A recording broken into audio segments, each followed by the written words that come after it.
Stephanie, can Yes. you introduce yourself and tell us a little bit about you and what you do? Well, my name is Stephanie. I also go by Stephanie, so aka Sally Push. Um, I grew up in Bakersfield, so this is my hometown. Um, yeah, I came from a very it's crazy. My family was Jehovah Witness. Mm-hmm. My mom's Jehovah Witness, and my dad is Catholic. There's a lot to my upbringing, I guess. But yeah, so from Bakersfield, California. I will not disclose my age, but y'all can guess it. It's somewhere floating out there. My birthday is March 31st, so I'm an Aries. So you know I take leadership. And my love language is affirmations. So As far as growing up in Bakersfield, you've never ventured out to live somewhere else? the only place that I lived that was out of Bakersfield was Arvin. And even then, that's Bakersfield. I used to live in Arvin, and I would go to East Bakersfield High School, East High. I would go there my sophomore year, from Arvin to East High. Yeah. How did you get into the music business? Well, when I was young, like I used to sing and like do little so growing up, I grew up on like Water Street. So like Water Street is like if shout out to the east side, but Water Street, anybody knows like Water Street, Gage Street, all that area by like Noble School and Washington Junior High, like I grew up in the back. So it was like always hood and all that good stuff. So I grew up and I would always be with my friends and we'd have like competitions, singing competitions. And sometimes I'd lose, sometimes I'd win. So like that was my first passion, right? And then music, of course. But I didn't start singing, like taking it serious until I was 23.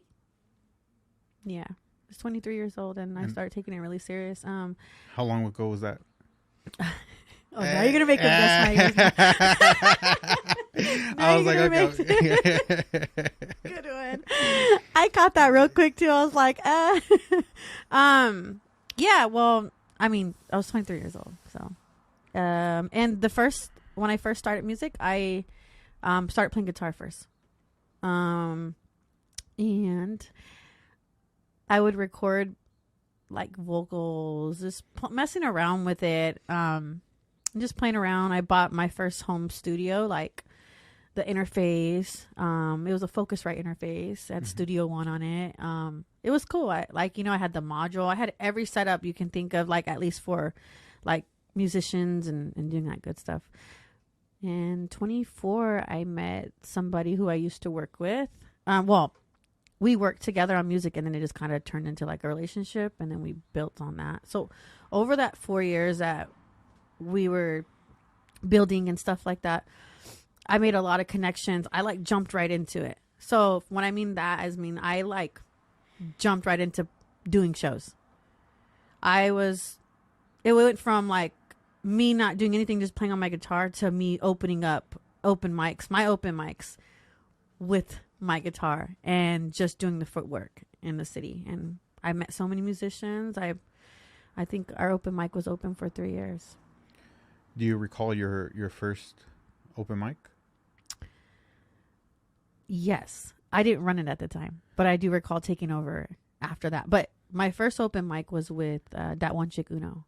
What was that experience like compared Nerve-wracking. to just, yeah? I was nervous. I sang Sunday Morning, and it was on a acoustic backtrack, and I had a very different style then. I had this like paisley dress, and I had like little cute heels on, but now my style is it's evolved, and I'm more comfortable where I'm at. I feel like I'm still finding myself, but I know who I am, if that makes sense. But for the most part, yeah, my first open mic, I was nervous. I just kept looking up at the sound guy, like, am I good? Am I doing good? And then I just started knowing everybody. Yeah. Me and you, man, I was a social butterfly. Like, I just go. But yeah, that's pretty much. I got no's in the beginning, though. It wasn't until I won my first competition with 95.3. Shout out to Snacks and Mary. I did a competition for this movie. I forgot what it's called. It was a movie. Oh my goodness. It was a movie about this singer, songwriter, and they had like competition at Maya for like Bakersfield recording studios. They had this package where you would win. Whoever won would get like 25 CDs, 6 hours recording time. It was just like to amp up the movie. So we performed in the Maya Cinema, right where they had the games now, I think. But we performed right there, and I won. But before that, I didn't. I would try out for the road to karaoke competition. I never made it past anything. They were just like, no. I tried twice, by the way. And I never made it. And the crazy thing about that full circle is I got to judge and host that contest with DJ Countdown recently. So it's cool. Do you recall your first like paid gig? Ooh. And what was that experience like to, finally be like, oh, I can make some money off this? Amazing. Diana, shout out to Diana. Words Come to Life. Should have been writing. I was alumni for 3 years performing. Me and Silo, shout out to Silo. And the guitar guy. Yeah. Yes. I took some guitar lessons from him, man. He's pretty dope. He's suck amazing at the guitar, man. I suck. You can't suck. I just don't have the dexterity. I can learn just about anything if I apply myself. But I think, and I've tried learning other languages, and I pick them up pretty fine. Yeah, but guitar was tough. Guitar, like, I just don't have the dexterity for it. Like, it might have been the guitar too. I just felt like my fingers were too fat, and given that I didn't practice that, I think I gave it like a 3-month shot. Which that's I'm quite sure a long time though. 3-month shot, and you're just like, nah. Just go for an hour a week to go practice, and he would tell me to practice at home, and I'd practice maybe twice a week for like 5-10 minutes. Oh yeah, definitely. You definitely have to practice at least every day for 30 minutes at least. Yeah, I didn't really want it. I just more just like, I want to learn how to play the guitar, but I didn't I need to learn how to play the guitar. Well, cheers.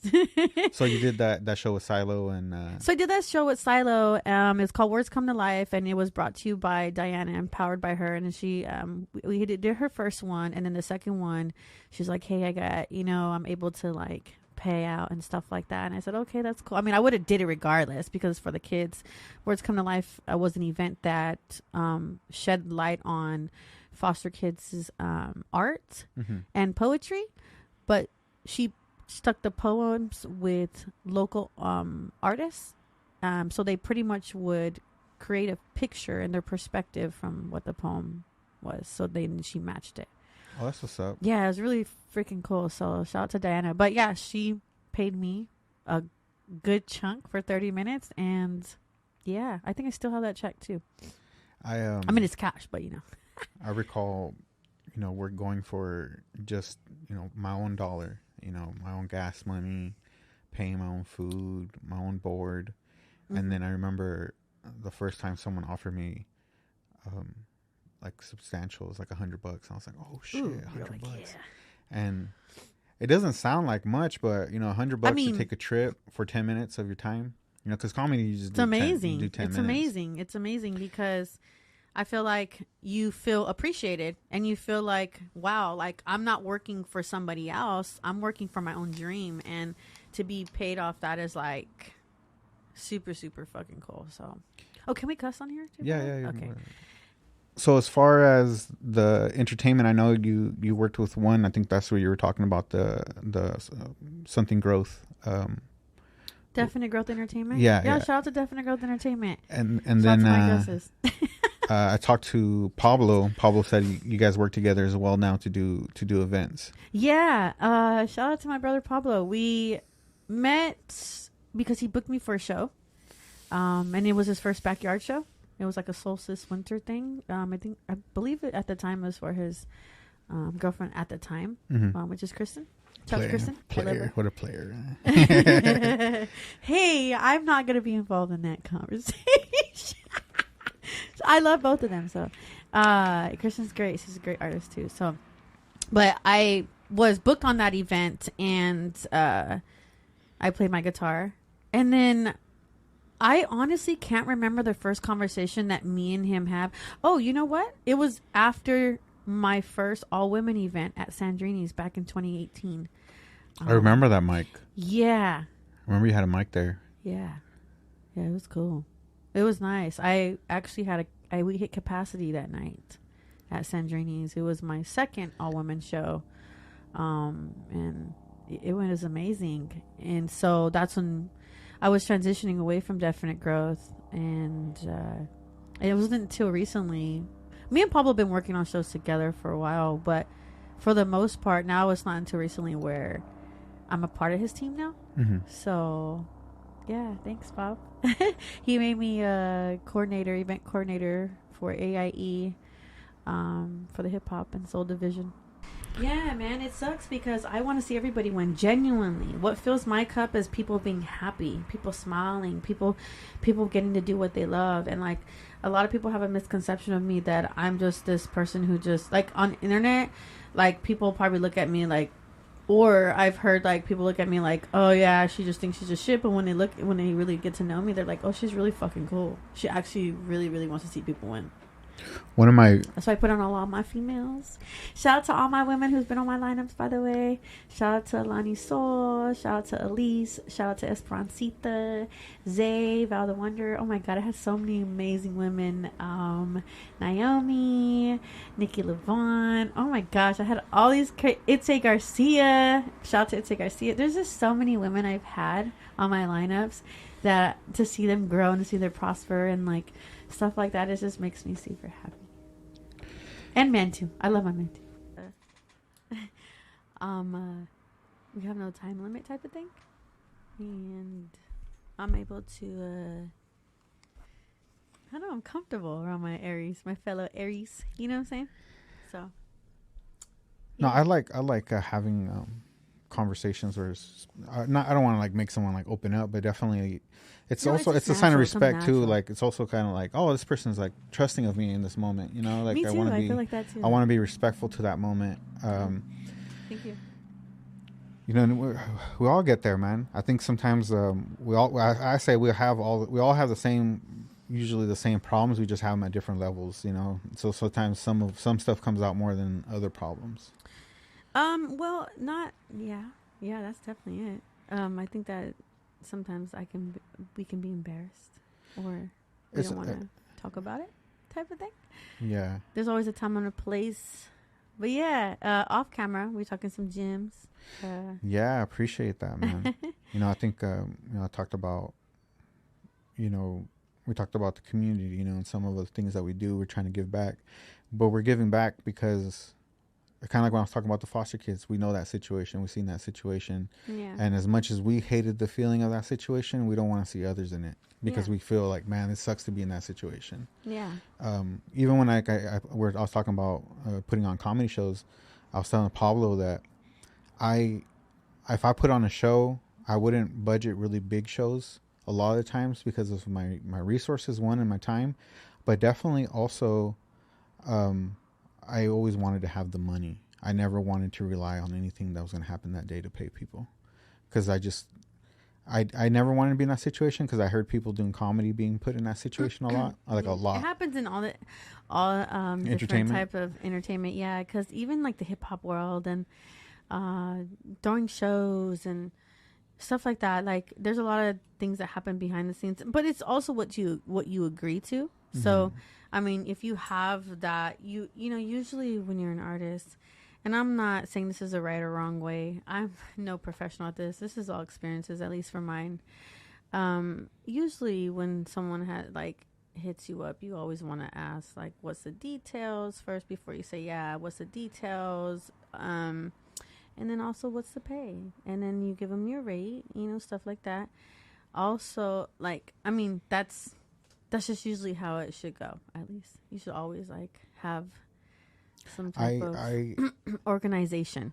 I need to work on that. I need to work on being upfront about what I want or what I expect. Yeah, and somebody's gonna pay the price. I still to this day, I don't ever ask how much. But I know what's your rate is usually what I ask when I book an artist. Even my locals, shout out to my locals, Brooke Perez. I'll ask people when I'm booking them what my rate is or what their rate is. But I mean, when people ask me to do a show, I usually just agree to do it. and then I just work out the details later. Well, And I always kind of work with them, but if I need to move forward, make a living, and be consistent, then I need to take that advice definitely, and just be like, hey man, well, know your worth now. Look at your back record, look at your track record, and really, really like zone in on that and think, man, I've done a lot. I've opened for some big headliners. I've, made a crowd. I don't know how it works in the comedy world, but or I made a crowd laugh, or it's I the made same it thing. like Entertainment. It's about I was what able to you- keep that consistency of laughter from the crowd. So you base all that on how long you've been doing it. Yeah, like someone had hit me, and I charged $300 a verse, and that might be cheap to some, like for real, because usually verses are like 1,000 depending on where you've been and what credibility you got, the resume you have. But yeah, $300 off top for me. a verse. I mean, we can work out details Would and you, stuff. if you don't is. mind answering, Yeah. what would be the average time it takes you to do a verse? Well, depending on what I have going on. So say if I have like shows that week and they want it done in a certain time frame, and I have shows that week, then it's a higher cost because I have to take time from rehearsal. If I'm working on my album at that time, I got to take time out of working on my album for a feature. Because look, the way art it sounds is, so dope the way you're saying it though. thank you. But the way art is you got to take time. Art is not rushed. So if they have it on a time frame, I get it. However, art is not a rushing sport. Art is not a sport. Art is a form of expression. So you can't rush expression. So I listen to the song that I'm being featured on, and I listen to it. And sometimes I put it down, and then I come back like 3 days later and listen to it again. And then you come up with many different ideas during that time. But that's all taking time out of what you're doing currently. So that's why, at least that's how I feel. This is, like I said, again, this is not the right or wrong way. This is just how I work. But if, like I said, if I'm working on my album at that time, and I got shows lined up, and I got shows that I'm doing and stuff, then I'm going to definitely charge a higher price because it's going to take a lot of more time. And it's losing money from what I'm doing. Like, I'm going to make an album, then I have to take away time from making an album because that album, like, it's not about money. Money is actually an incentive when you're making art. And whether people agree with me or not, but that is what I think it is. If you're true passionate and you're just in this world and you're living and you don't have any other way of expression, money is an incentive. It's something that happens on, it's an incentive. What is it? Yeah. But yeah, so that's pretty much, that's why if I charge 300 off top, but to any other people, I'm not saying that's what I've charged everybody, but it just depends. So you did say it takes time away from things. So again, what would you think it would take you like a day to write a verse? No, definitely not. I don't think there's a time frame on when you can write a verse. That's why it's just the art, right? You can't put a time on it. Yeah, right. I had another artist tell me the same thing. Yeah, art is. She does commission work, and they ask like, "Oh, can you have it done?" She's, "I'll be done when it's done." Yeah. I mean, depending if she already has. But she does have in mind, like, it's not gonna take a year. Well, the thing is, like, I'm giving it with a blank canvas. I'm just giving it with a beat, and then like they're like, write your verse. You know what I'm saying? So, yeah, I'm proud of my work. I'm proud of my older things that I've done, but I've definitely grown a lot. I haven't really released a lot of music, honestly. My catalog is not big. I think I only got 4 songs out. But like guitar, come see me play guitar, baby. I got a lot of songs on that, but yeah, that's why, depending on what you're doing at that time, you want to take your time wisely and do things wisely with your time. We never know when we're gonna leave this earth, so I always like to like take my time to do things wisely. Sometimes I'd be doing dumb shit during my time. I think we can all agree on that, whether you like to agree or not. But I know sometimes I do dumb shit with my time. But ultimately, when it comes to like working and putting your music out and like your own words out on the song, it's crazy. Like I have crazy shit. I asked a rapper to do an intro for me. Oh shit! For the show. Oh shit! He was cool. He was down with it. I've never gotten asked to do an intro, but I've gotten asked to do drops for DJs. Like, Yeah. I never really I didn't ever. I got asked to, but I never really completed one. So DJs I asked this artist, so he didn't give me price something. I think he told me to shoot him the idea I had for what I wanted in the song, I guess. Oh, okay. But I was kind of, but I'm gonna talk to him again. I'm gonna tell him like, nah, I just want you to write something for it. And just use my name, just like the name of the show. Like go on with it, like yeah, just something he thinks is catchy. You know, I think the only thing you would have to give him is what the show's about, and then he would go off that. Yeah. Like, kind of like a beat. Same thing with the beat. Like when I hear a beat, I have a certain like. You can just have a certain words. Like he'll be on the show on Friday. Chuck, I asked him. Oh, Chuck. Yes. Shout out to Chuck. Me and Chuck have a song that will probably see the day of light. I don't know. Maybe next year. I don't know. We fucking. How'd you meet him? Chuck? Yeah. Ooh. The music? Yeah. Of course, their music. But yeah. I can't remember the first time I met Chuck, but he is definitely an alumni in the booking world for hip hop for my events. So you know what? Chuck is one of my favorite MCs here. I even pushed the envelope where I was like, hey, you want to do a show with the band behind you? And he's like, I'm fucking down. Like, you know, well, he didn't say that. He has his own way, but he's like, I'm down, you know? And yeah, it was called the 60s hip hop show where we mixed, he had his own set with the band, and then I had my set doing Amy Winehouse covers, which is very odd. You probably will never catch me singing an Amy Winehouse song, but for the most part, I did, and that's what we called it, 60s versus hip hop. And well, no, wait. That actually, I was doing 60 songs from the 60s versus, and then he had his set. So like he had his hip hop set. Ooh, I gotta retract because shout out to Captain Morgan for keeping me saucy. But for the for the most part, yeah. So we did a 60s versus hip hop, and this was at Sandrini's. Amazing time. I did 60s music. I had probably a set list of like 6 songs, and the same band backed Chuck for his hip hop set. So, you know, it was me versus, you know, together. But you had like 2 of the most best worlds that complement each other in so many aspects. So, yeah, Chuck has been one of my, man, that's my brother right there. Shout out to Chuck, man. I had him open with music. And he was always like really chill, and so I kind of like, oh, this guy's cool. He's not arrogant person or something. No, he's the sweetest person, and he's so giving on compliments, and he's so giving on love. So shout out to Chuck. That's what he said. That he was so positive. I remember the first show, I think we had issues. I didn't really think about. I was putting on the show there, and I never had an MC, so I didn't have like an adapter for his phone for the beat. I just wasn't thinking ahead. The research wasn't there. I just thought he was just going to be there and he had his own thing. He was going to set it up. I didn't really think about him having specifically a type of phone. Those are experiences. So now And so I didn't expect anybody to have an iPhone, man. Nah. I'm an Android guy. Even then, though, like, look, if you're going to book an MC, like a hip hop artist, make sure that you have either a DJ to spin the set or you have, well, mainly a DJ. But, I mean, again, a DJ. And so... Yeah, right. because a DJ you can plug in the USB. He knows the shit. Yeah.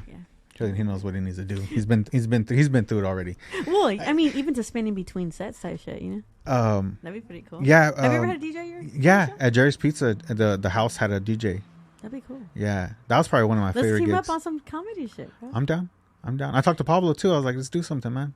Yeah, all inclusive. Yeah, the name says itself. We'll look at the spot too. Let's get it. Yeah, Pablo is like a really good dude to like. Yeah, he told me about his experiences, man, and having to deal with shit and getting things done. All the randomness that shit happens in and out of the music. The losing of it. I've lost a lot. I've lost a lot of money over the time of. I don't think we talked about losing money. I think we might have said like loss. He maybe used the word loss, but he didn't use the word money. Yeah. Okay, well, we'll just blink that out. So you have losses.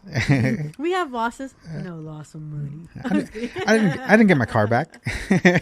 Dude, me and you should create like a fucking radio show or something. He just does it, bro. I love Chuck. Yeah, we always freestyle together. I like doing acapellas. I love doing acapellas. I got a lot of acapellas in my archive. But like, yeah, Chuck is amazing. I love him. He's a very talented individual. He just dropped, I believe, a t-shirt merch line. So Shout I to Chuck. saw that. I thought it was just merch, but it's just his thing that he's doing. You know what? Chuck is a very secretive individual, I feel like. So that's my dude. But I don't know, I'll never know his moves, so I can't really talk for him. Industry. That's industry talk right there. We don't talk about other people's steps or their moves. You know what I'm saying? You know what I'm saying? That's how it is. You gotta be respectful, even if you know the moves. Be respectful. I had speaking of acapellas, I have this acapella that I definitely want to share with y'all. So, it's okay if I share it? Go for it. This one I wrote to a beat that was made by one of my label mates, and his name is Cyrilus. He had made this beat and he sent it to me, and he was like, dude, because I was like, let's collab, blah, blah, blah, blah, blah. And he sent it to me. But the beat is great. Obviously, we don't have a beat, but I can do acapella. Speaking of acapellas. All right. No, I can't undo these problems and dirt enough, but I got to solve them.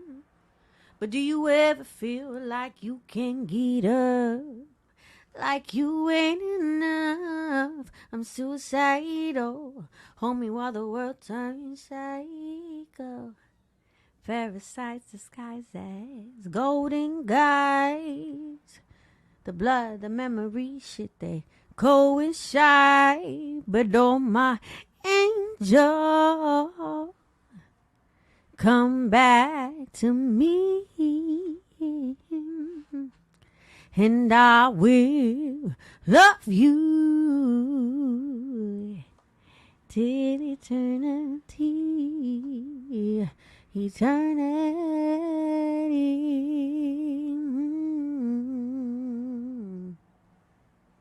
Yeah. Thank you, man. Thank you for blessing us with that. Maybe that'll be a theme too. Have people sing acapella.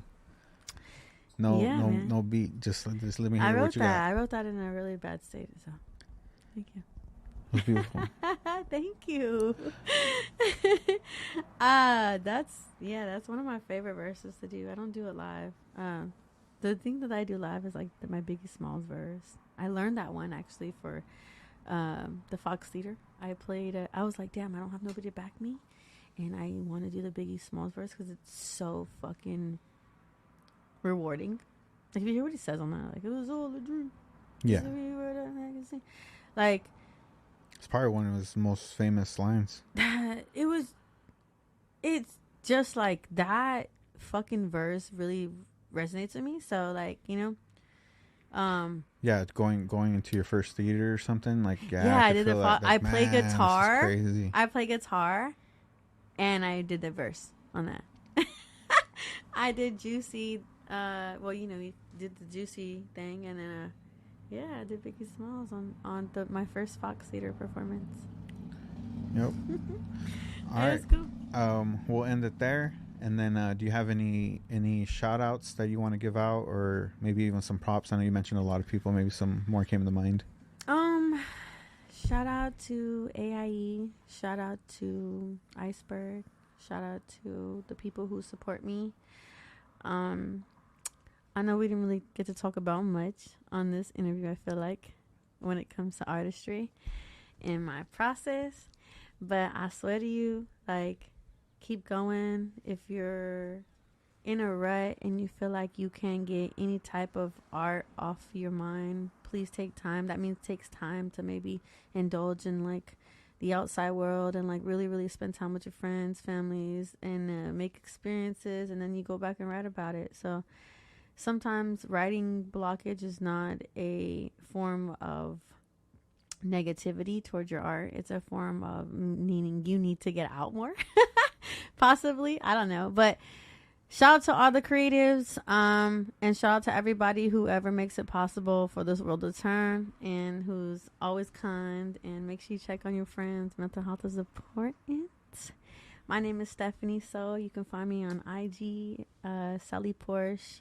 I believe it's _ Sally Porsche. You can find me there. But usually if you type in Stephanie So, I'll pop up. Much love to Iceberg. Thank you for having me.